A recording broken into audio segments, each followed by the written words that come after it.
This video is sponsored by Wondrium.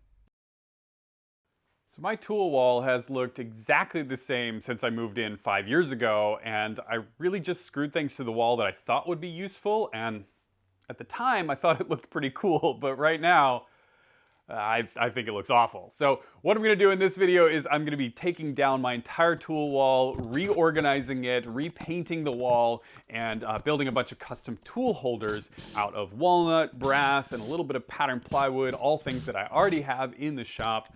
And I'm just so excited about this project. I've been waiting for this for a long time.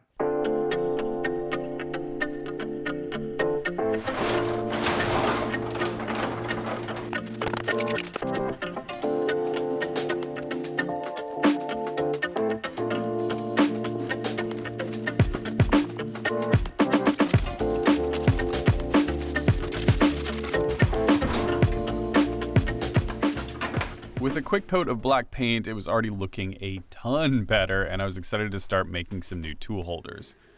One thing that I had already made just a couple months ago was this bookcase, and I really didn't want to remake it. It honestly fit perfectly where I wanted it to be, but it just needed a little bit of extra finish.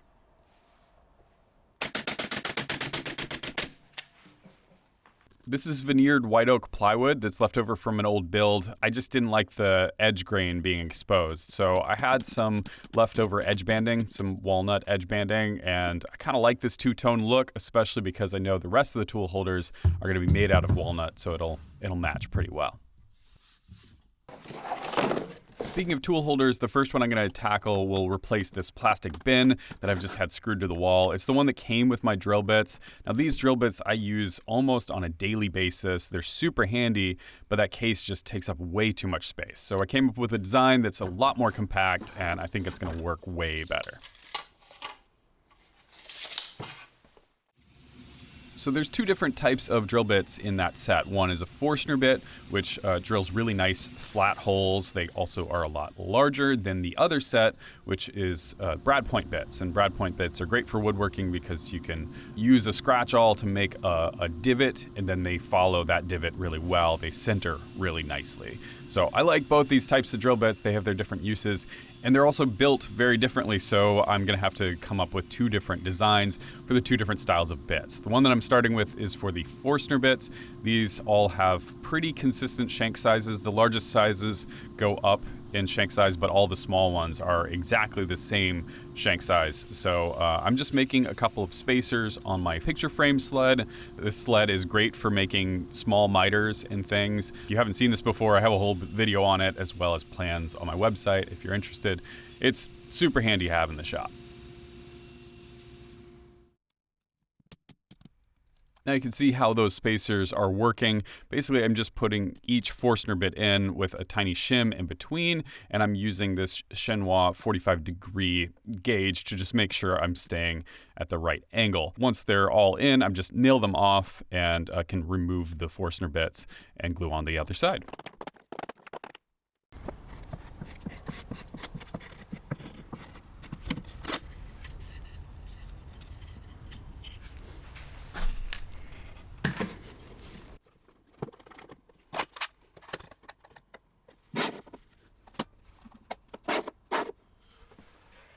For the brad point bit holder, I wanted to drill all the holes individually on a 45-degree angle, and looking around my shop, I was trying to figure out something that would work as a nice jig for holding it at a 45. Turns out that my spline jig that I usually use on the table saw was perfect for this application, and it was kind of a shock. I didn't realize that I could use it on the drill press, and now I'm probably going to be using it on the drill press quite a bit.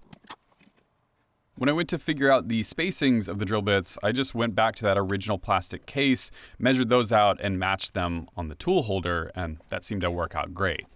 I used a scratch awl to punch some holes in there so that these drill bits can center really well.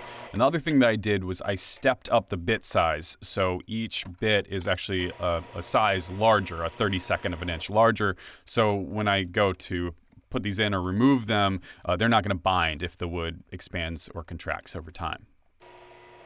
This was a bit of a process to go through and drill out each one of these individually. It probably took me a good half hour, 45 minutes just to go through each bit size. And as I got higher and higher up, I was reaching the limits of my ability to clamp the jig in place, and some of the drill bits wandered. They scratched up the surface a bit, but it wasn't bad enough to try it again or set up another jig. I just kind of lived with it.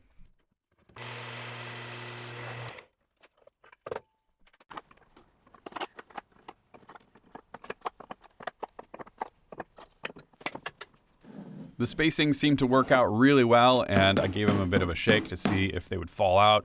Nothing fell out, and you could easily remove them, put them back in without any binding.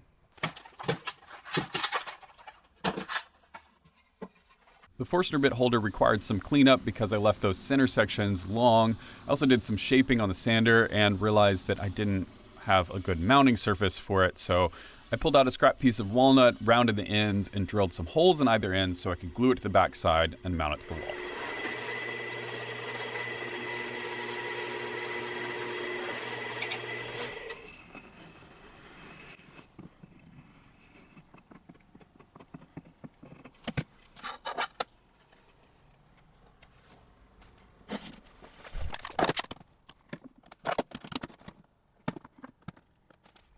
For the brad point bit holder, I left that one a lot longer. I also made it out of a bigger piece of wood, so I had plenty of room to cut out and make some surfaces to mount it from. So I cut it out some 45-degree angles on the bandsaw, then took it over to the drill press and drilled out a couple holes.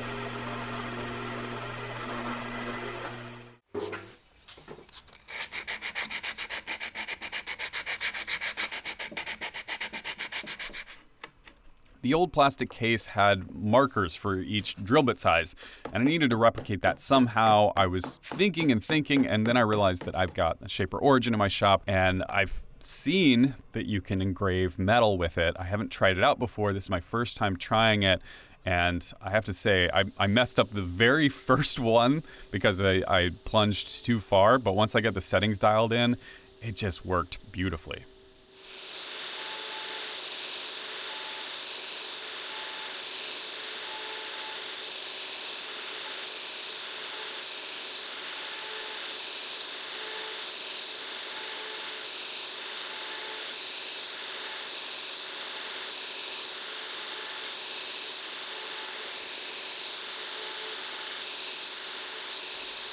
The bit leaves a tiny burr on the surface of it, so it looks a little funky at first, but once you hit that with a little bit of sandpaper and a Scotch-Brite pad, it brightens up and looks awesome. This really makes me want to label everything in my shop in brass.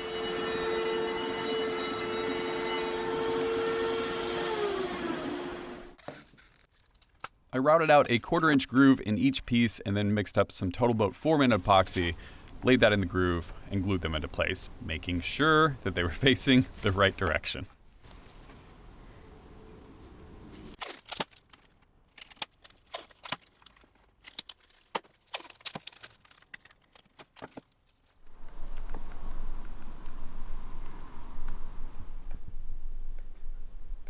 I left the brass pieces a little bit proud because I knew that I could just come back and sand them up and get them nice and flush. I also used a rasp and polished them once again.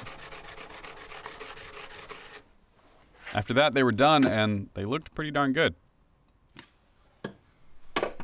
The next thing I'm going to replace is this center area where I had just a shelf that collected a whole bunch of stuff. I know what I need to store in there. I need to store my sandpaper, a couple of punches, some sanding drums for the drill press, a bunch of odds and ends that collect there but don't really have a home.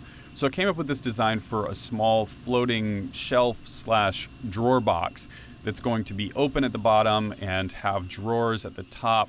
I had plenty of this veneered walnut plywood in sizes that I can't really use for big projects, so it seemed perfect for this. The design of this is pretty straightforward. It's just a bunch of dados and rabbets and some miters on each end. I'm just cleaning up the rabbet here so that it can receive the back panel. And in the middle dado, there's going to be a divider made out of 1/2-inch plywood. This will support the drawers as well as add quite a bit of strength to the cabinet.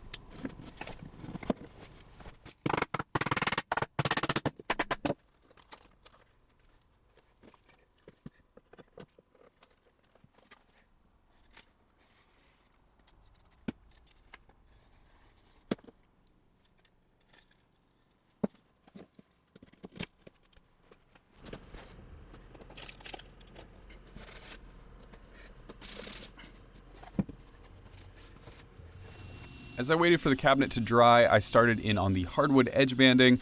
I'm cutting this at about 1/4 inch, which is a little thicker than I would normally do, but I'm gonna round these pieces over, and for that I'm using a bit that I got from Rockler. This is the table edge bit. It's a little different than a roundover bit in that it's slightly oblong, so it cuts more of a pillowed edge than a rounded edge, and I think it looks a lot nicer. I think it looks more mid-century, and I really prefer using it over a roundover bit whenever I can.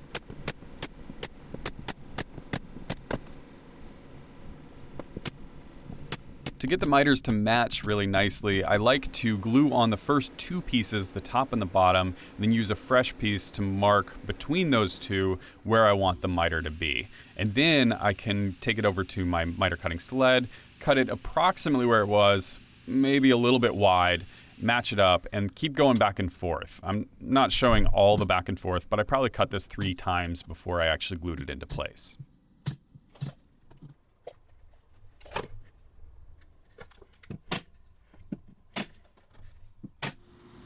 I had to get a little creative with the centerpiece of molding. I just used my drum sander to sand it back until it fit. Usually you'd use a coping saw on this, but it was so small, it was really quick to just sand it back. And honestly, it's not perfect, but it's pretty darn good for shop furniture.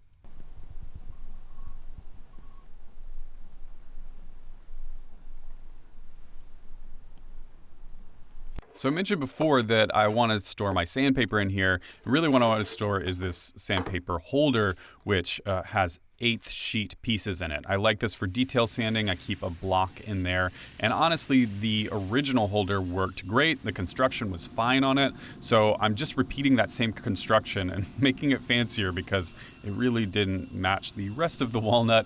I had a bunch of 1/4 inch walnut pieces and 1/2 inch walnut pieces in the shop. So that's what I did. I made the 1/2 inch sides and 1/4 inch dividers. And it was honestly pretty quick to make. Once the pieces were all put together, I could then glue it up.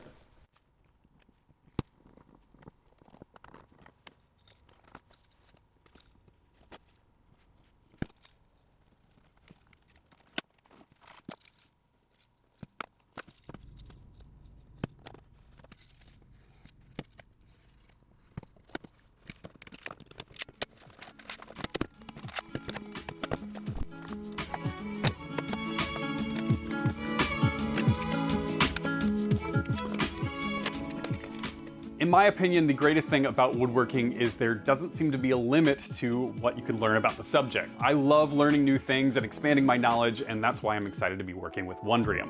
Wondrium is where you find the answers to everything you've ever wondered about and some of the things that you never imagined you would wonder about. Their carefully curated collection of short and long form videos, tutorials, how-tos, travel logs, documentaries, and more is academically comprehensive, thoroughly researched, extremely entertaining, and presented by engaging experts. I recently started watching The Art of Visual Storytelling by National Geographic photographer Bob Christ. Although I spend every day in my shop making videos, I'm not formally trained, and there's a lot of holes in my knowledge. Bob's class does a great job of breaking down filmmaking into easy to follow categories. I've picked up a ton of great tips. For example, he says that while audiences may tolerate less than ideal visuals in film, subpar, scratchy, or unclear audio will drive them away in droves.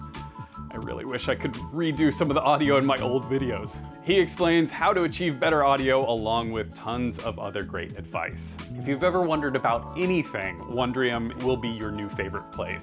They're currently offering my viewers a free trial, so please visit wondrium.com/MichaelUlm or click the link in the description below to start your free trial today. Thanks, Wondrium. Now back to the build.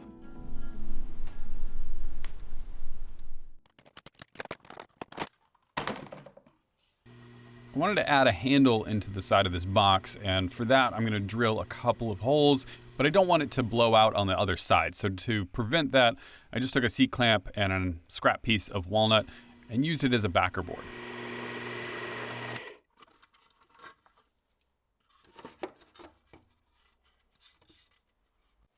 I was looking around my shop to find something that would give these holes a little bit more finish.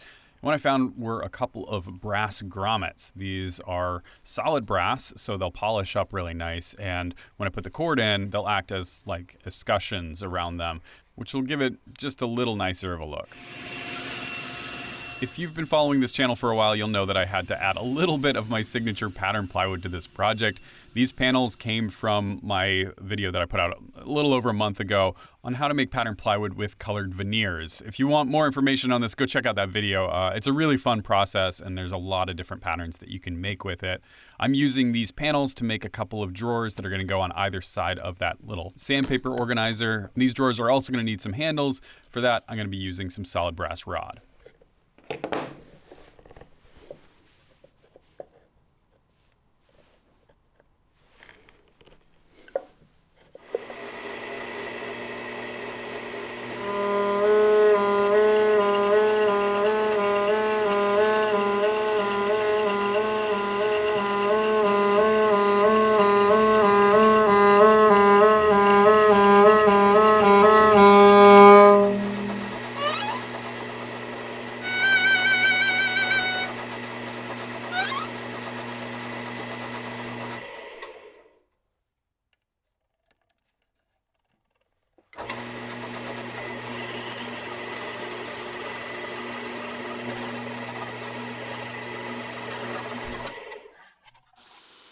This is just some 3/8" brass rod that I picked up at a hardware store. You can cut this a whole bunch of ways. A hacksaw works, but I like to use my portaband. I also like to polish it before I glue it in. I find that I get a much higher polish and I can get better lines on it if I just spin it in a drill using 320 grit sandpaper. You can see the difference between a polished one and an unpolished one. It's definitely worth that time to get that level of polish on it. And the other benefit is that when you go to glue it into place, you've got a bit of a tooth on the metal, so it's going to hold a lot better.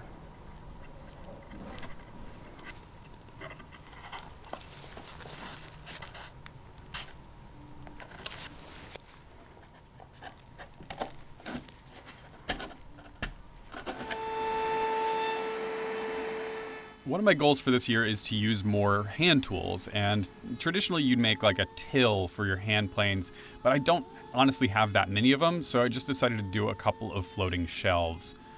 I kept the same router bit installed from when I did the edge banding, and I also used that to dress up some of the tool holders from the old wall. They're still pretty usable.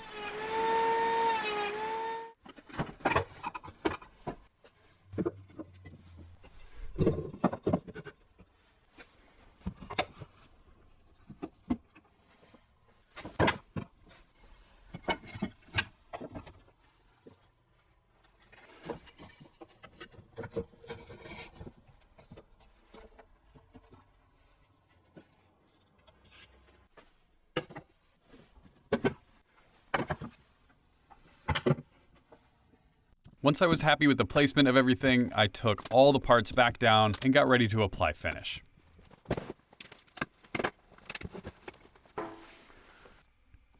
Everything required a fair bit of sanding and cleaning up. Once I got that done, I could pick my finishes for the surfaces. For the brass pieces, I'm using this lacquer for brass. On the drill bit holder, I just coated the brass, but I realized that I really like the look of lacquer on patterned plywood from when I made my knives and axe handle. So I just applied the spray lacquer to the entire drawer, and I think it came out awesome. For the rest of the pieces, I'm using Rubio Monocoat. It looks really good on walnut. This is the Rubio Pure, and it makes that grain pop.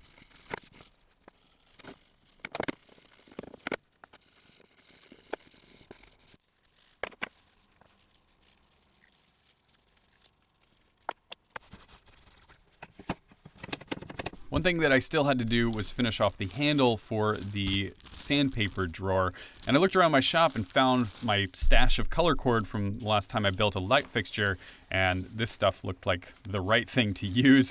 It's nice and colorful, it matches the red of the tools, and the cool thing about it is rather than using like parachute cord, this stuff is going to stay in place. It's got some rigidity to it because it's got electrical wire in it. The only thing that I will say that I had to do was CA glue around the edges to make sure that the fabric didn't move around, but after that it glued in great with a bit of epoxy. I still had some 1/4" brass bar left over, so I figured I might as well label the different sandpapers. I did this in Sharpie last time, but it's going to look a lot better in brass.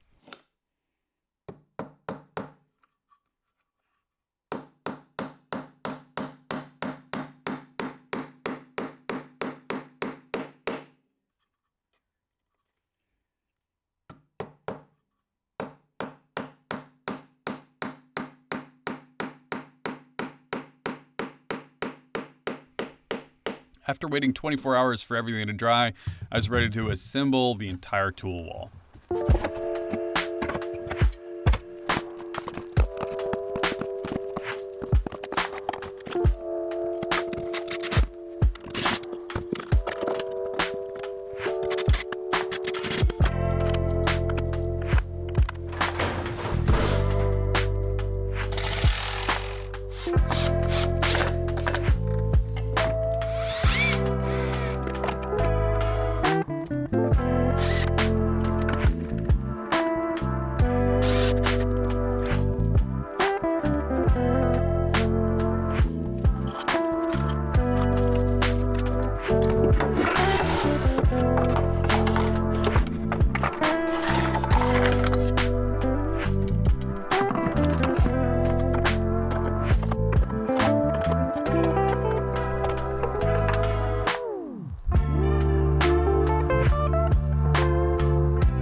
I mean, how good looking is this? I'm so happy. I've been thinking about this for so long, and it's really nice to see it come together. I literally have come down here a couple times just to stare at this wall for a bit. I'm really happy with it. I can't wait to start using it. Also, there's a couple things that I didn't mention. One of the things is that I did move the power down. This outlet still works, but I added another outlet down below that's a 2-gang, so I've got power for my compressor, my drill press, and my dust extractor, so I don't really need this outlet anymore.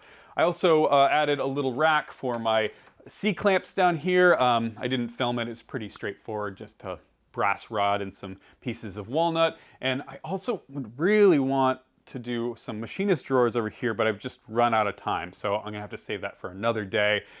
At some point, I'm gonna go and do the other side, which I have to do because it kind of looks like garbage right now, and I really want to tackle it, but I've got some other projects in the works. I'm gonna do a follow-up to the elevator table, which everybody's been asking for plans. That's coming up soon, as well as a follow-up to the bowl build. I'm really excited about those projects, but you're gonna have to stay tuned, subscribe, all that stuff. Big thank you to Wondrium for sponsoring this video, and a big thank you to my Patreon supporters. You guys are the best, and I'll catch you in the next one.